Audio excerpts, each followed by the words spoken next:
हिमाचल प्रदेश में हुआ 200 करोड़ का घोटाला। सोलन, शिमला, मंडी, सिरमौर, कांगड़ा के हजारों लोगों का पैसा गायब हो गया। 5000 एजेंटों ने मिलकर किया गेम। पैसे वापस मांगे तो ना मूलधन वापस मिला और ना ही ब्याज का पैसा। कई सारे लोगों को इस बात का भ्रम रहता है कि पैसे पेड़ पर लगते हैं और कई सारे लोग ये भी सोचते हैं कि पैसे लगाकर बिना मेहनत किए ज्यादा पैसे बनाए जा सकते हैं। मगर इस तरह की गलतफहमियां आगे चलकर ऐसे ही लोगों पर भारी पड़ती हैं और उनकी जिंदगी भर की सेविंग्स पल भर में स्वाहा हो जाती हैं। ऐसा ही कुछ हिमाचल प्रदेश में हुआ है, जहां सोलन, शिमला, मंडी, सिरमौर, कांगड़ा और प्रदेश के अन्य कई जिलों के लोगों ने आंखें मूंद कर यह सोचकर निवेश किया कि उनका पैसा डबल हो जाएगा। पैसा सुरक्षित कंपनी में लगाया है तो अब खूब सारा ब्याज मिलेगा। मगर इन लोगों का यही ओवर कॉन्फिडेंस इन्हें भी ले डूबा और इनके द्वारा इस कंपनी में लगाए गए पैसों को भी। इस कंपनी का नाम था human welfare credit and thrift cooperative society limited, जिस पर 200 करोड़ से अधिक रुपयों के गबन का आरोप है। तो ये 200 करोड़ रुपए कहां से आए और कहां गए, किन खातों में ट्रांसफर हुए, किस तरह से एजेंटों का जाल बनाकर इतने बड़े स्कैम को अंजाम दिया गया, और क्या जिन लोगों के पैसे डूब गए हैं उन्हें उनका धन वापस मिलेगा भी या नहीं, ये सब कुछ आपको हम इसी वीडियो में बताएंगे। साथ ही देंगे इस स्कैम से जुड़ी पूरी जानकारी, इसलिए वीडियो को अंत तक देखें और सब्सक्राइब करें हमारे YouTube चैनल को। तो अब सबसे पहले आप ये समझिए, ये कोई अचानक हुआ घोटाला नहीं था, ये कई सालों में तैयार किया गया एक पूरा सिस्टम था।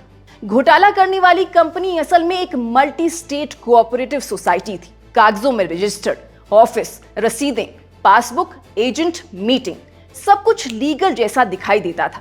लोगों को लगा कि ये कोई प्राइवेट कंपनी नहीं बल्कि लगभग बैंक जैसा संस्थान है, और यहीं से खेल शुरू हुआ। सोसाइटी ने प्रदेश भर में एजेंट बनाना शुरू किया। ये एजेंट कोई अनजान लोग नहीं थे, यही उनकी सबसे बड़ी ताकत थी। कोई आपके गांव का जानकार, कोई रिश्तेदार, कोई पड़ोसी, कोई शिक्षक, कोई दुकानदार, यानी भरोसे के लोग। वे घर घर गए, बैठकों में लोगों को समझाया, बैंक से ज्यादा ब्याज मिलेगा, सरकारी रजिस्ट्रेशन है, पैसा पूरी तरह सुरक्षित है, एफडी करवा लो, बच्चों के काम आएगा। शुरुआत में कुछ निवेशकों को समय पर पैसा और ब्याज दिया गया। इससे लोगों का भरोसा मजबूत हुआ। गांवों में चर्चा फैल गई, फला व्यक्ति को अच्छा ब्याज मिला, उसका पैसा डबल हो गया। और यही वो मोड़ था जब असली पैसा आना शुरू हुआ। लोगों ने जमीन बेचकर, रिटायरमेंट फंड लगाकर, बेटियों की शादी का पैसा, बच्चों की पढ़ाई का पैसा सब निवेश कर दिया। कई परिवारों ने बैंकों से पैसा निकालकर यहां लगा दिया, क्योंकि यहां ब्याज ज्यादा बताया गया। धीरे धीरे जमा रकम करोड़ों में पहुंच गई। फिर एक दिन मैच्योरिटी पूरी हुई और भुगतान नहीं आया। पहले कहा गया सिस्टम अपडेट हो रहा है, फिर कहा गया ऑडिट चल रहा है, और फिर कहा गया अगले महीने मिल जाएगा। लेकिन महीने साल में बदल गए और पैसा नहीं मिला। इसके बाद अचानक सोसाइटी का ऑनलाइन पोर्टल बंद हो गया। कई दफ्तरों के शटर गिर गए, फोन बंद आने लगे, चिट्ठियां वापस लौटने लगी। तब लोगों को एहसास हुआ मामला सामान्य नहीं है। वहां से जानकारी सामने आई कि सोसाइटी अपने रजिस्टर्ड पते पर काम ही नहीं कर रही, और आखिरकार मार्च 2025 में केंद्रीय रजिस्ट्रार ने आदेश जारी कर सोसाइटी को बंद कर दिया, यानी वाइंड अप। सरकार ने पूर्वी दिल्ली के जिला मजिस्ट्रेट को लिक्विडेटर नियुक्त किया। इसका मतलब था अब कंपनी खत्म और अब उसकी बची हुई संपत्ति बेचकर लोगों में बांटी जाएगी। लेकिन कहानी यहां खत्म नहीं हुई। शिकायतें बढ़ी तो सरकारी ओम्बड्समैन के पास शिकायतें पहुंची। अब सीआईडी जांच में मामला आपराधिक बन गया। चेयरमैन, उप चेयरमैन और कई निदेशकों पर केस दर्ज हुआ। जांच में एजेंट नेटवर्क, बैंक खातों और ट्रांजैक्शन की जांच की जा रही है कि 200 करोड़ रुपए आखिर गए कहां। सबसे दुखद स्थिति एजेंटों की हुई। जिन लोगों ने भरोसे में आकर दूसरों से पैसा लगवाया, अब वही लोगों के गुस्से का सामना कर रहे हैं।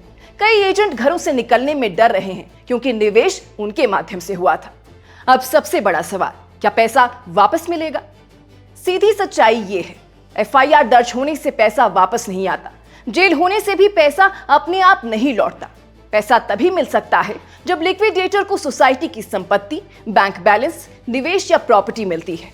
वही जब्त होगी, बेची जाएगी और फिर अनुपात में लोगों में बांटी जाएगी, यानी पूरा पैसा मिलना लगभग असंभव भी हो सकता है। इस पूरे मामले से एक बहुत बड़ी सीख निकलती है। कोऑपरेटिव सोसाइटी बैंक नहीं होती।